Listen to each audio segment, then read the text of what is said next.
তিনি আমাদের মাঝ থেকে আজ সকালে বিদায় নিয়েছেন।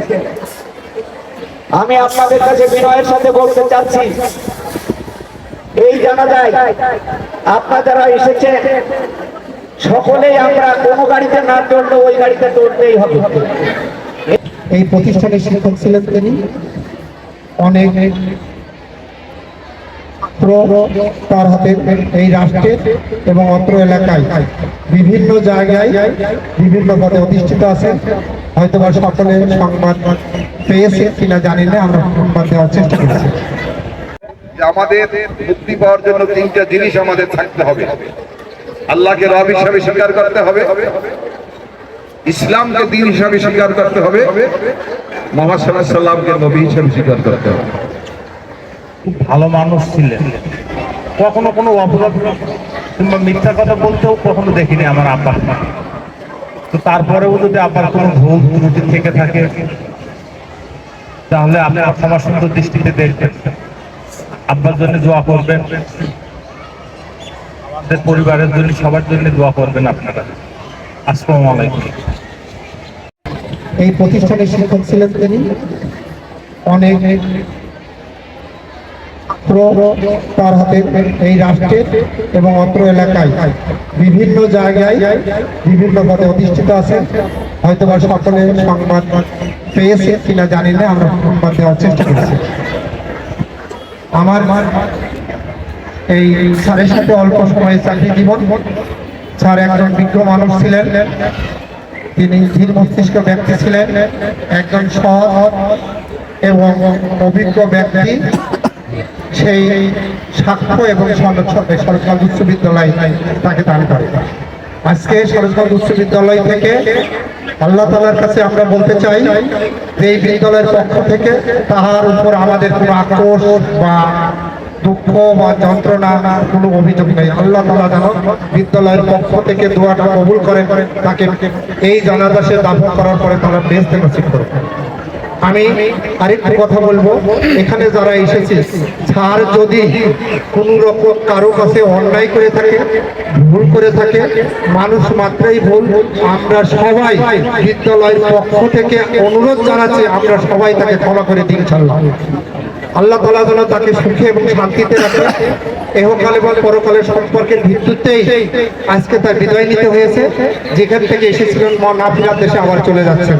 এই বিদায়টা আল্লাহ তাআলা তার ভালোভাবে গ্রহণ করুক এবং ধর্মীয় বিধান অনুযায়ী আমরা চাই আল্লাহ তাআলা তাকে ক্ষমা করে তাকে বেহেশতে নসিব করুক। এই প্রত্যাশা, এই আশা নিয়ে আল্লাহ তাআলার কাছে আমরা দোয়া করি। সবাইকে ধন্যবাদ।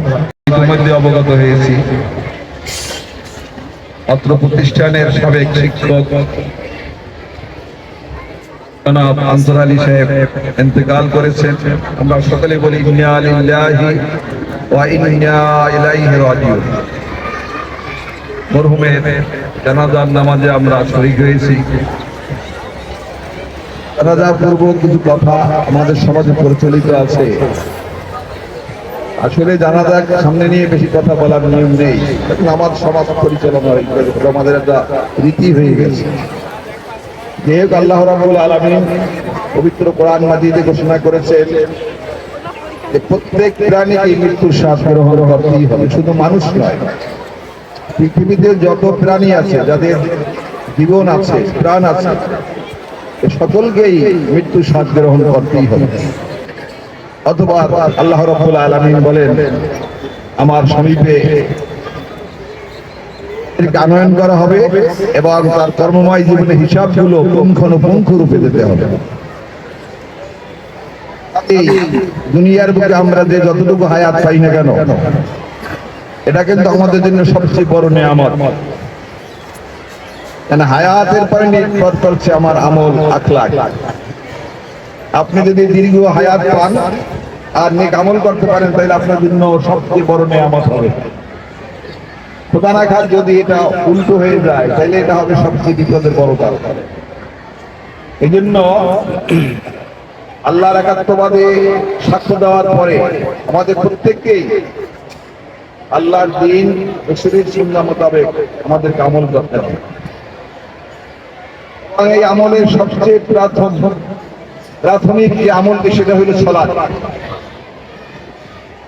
আমরা এখানে আজকে যারা জানাজায় শরীক হয়েছে, জানি না সবাই জোহরের নামাজ পড়ি কি না। জোহরের নামাজ পড়া ছিল আমাদের জন্য ফরজে আইন, আর এই সালাতুল জানাজা ফরজে কিফায়া। কতিপয় লোক যদি এই মরহুমের ওযু গোসল করাইয়ে দাফন করে, তাইলে সকলের পক্ষ থেকে আদায় হয়ে যাবে।